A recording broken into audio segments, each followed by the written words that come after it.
There's a bunch of Christian self-improvement floating all over the place, and there's one type of video that sort of makes me wonder. Videos that are titled something like, Christianity is the true self-improvement, or Christianity is the self-improvement you've always wanted. It makes me wonder because I don't know what their scriptural basis is for that statement. I mean, Christianity means that you believe the Bible, which means that any statement you make about it should be coming from the Bible, right? So what does Jesus actually say about Christianity? We can read with me Mark 8, verses 34 and 35. Jesus says, "Whoever wants to be my disciple must deny themselves, take up their cross, and follow me. For whoever wants to save their life will lose it, but whoever loses their life for me and for the gospel will save it." Yeah, really focus on that first part of the passage. Whoever wants to be Jesus' disciple must deny themselves, not improve themselves, not be more disciplined themselves, not be harder on yourself. Deny yourself. Whoever wants to be his disciple must deny themselves, take up their cross, and follow him. Now, of course, it's true that in submitting to Christ, he's going to radically transform and recreate and renew ourselves. He's going to renew ourselves. Sorry, not ourselves is one word. He's going to renew ourselves. But that shouldn't be our underlying motivation for coming to Christ. I mean, it can't be our underlying motivation for coming to Christ. And I was definitely victim to this. I mean, I've been so influenced by secular self-improvement over the past few years since COVID. And when that came into contact with my growing faith, I moved church and I was getting really good teaching from leaders and from mentors. And those two things clashed. What I ended up doing was trying to transfuse my self-improvement secular beliefs onto my new Christian beliefs. For example, self-improvement tells you that you should build an aesthetic physique, make lots of money to provide for your family, journal daily, practice gratitude, meditate. And I would find ways that I could take these secular self-improvement practices and justify them using Christianity. Okay, so Paul, when he writes to Timothy, says that, well, physical training is of some value, so okay, I'm gonna keep going to the gym daily. We're told to be alert and sober-minded for the day of Christ's return, of course, but I use that to justify meditating daily and be thankful in all circumstances. Okay, so I'm gonna gratitude journal and I did this for all the secular self-improvement habits. But at the end of the day, they're exactly that. They're secular. They're of the world. And Paul, when he writes to the Corinthians, says that God makes foolishness the wisdom of this world.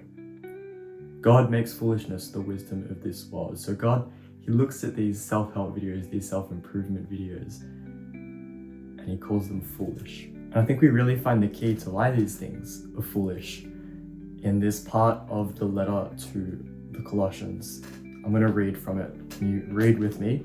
I'm opening up to Colossians chapter 2, and I'm going to be reading from verse 20 to 23. To get that up, you can just search it in a new tab or open up in your Bible app, Colossians 2. Almost there. All right, Colossians 2, starting at verse 20. "Since you died with Christ to the elemental spiritual forces of this world, why, as though you still belonged to the world, do you submit to its rules?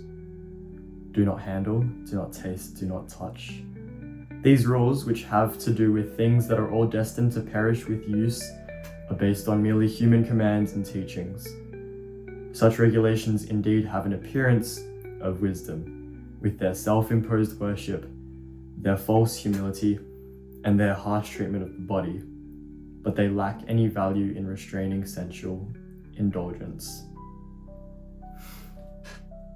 think that last part perfectly describes what modern day self-improvement has become. Merely human commands and teachings, arbitrary rules that for some reason as Christians we still like to submit to. But ultimately, they lack any value in restraining sensual indulgence. And I'll explain how this plays out.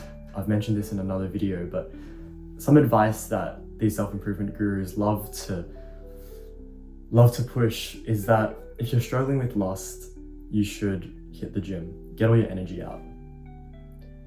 But C.S. Lewis, he says, like, this makes no sense when you look at soldiers or if you look at sailors.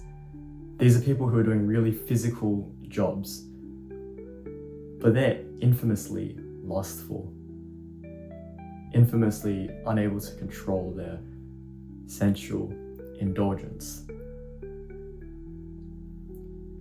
So the problem with this is when we think that by our own actions we can reshape ourselves, but this isn't possible. It's only possible through Christ when we come to Him.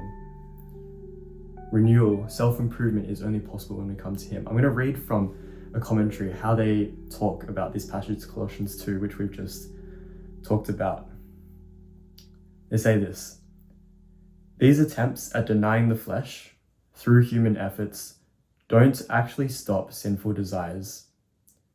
To some extent, asceticism and self-denial can be just as much a physical addiction as giving in to gluttony or greed.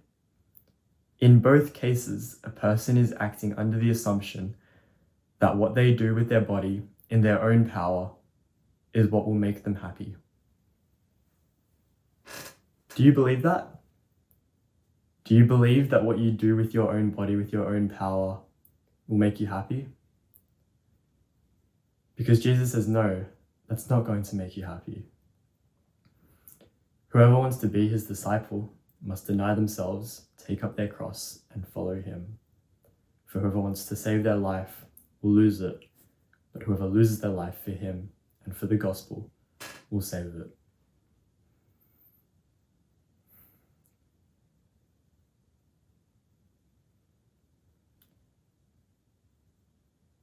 Again, it's true that when we come to Christ, that He's going to radically transform and renew us, but that can't be our underlying motivation. And this principle where the ultimate result can't be the motivation holds for secular matters as well. This is another thing from C.S. Lewis. He talks on this podcast or a radio show or something, and he says, for the artist who's only concerned with being original, he's never going to be original. It's only when he's so concerned with doing his best work and portraying truth that he'll be able to create something original, that he'll be remembered as an original artist.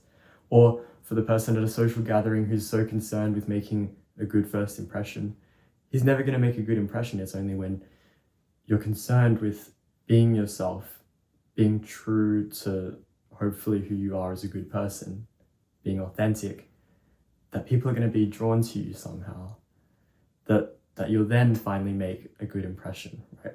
When the ultimate result becomes the motivation, it hardly ever works out.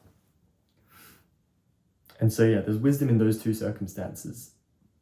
But remember that these are metaphors that I'm using for this greater truth. That God is going to renew us when we come to Christ, when we submit to Him, when we deny ourselves.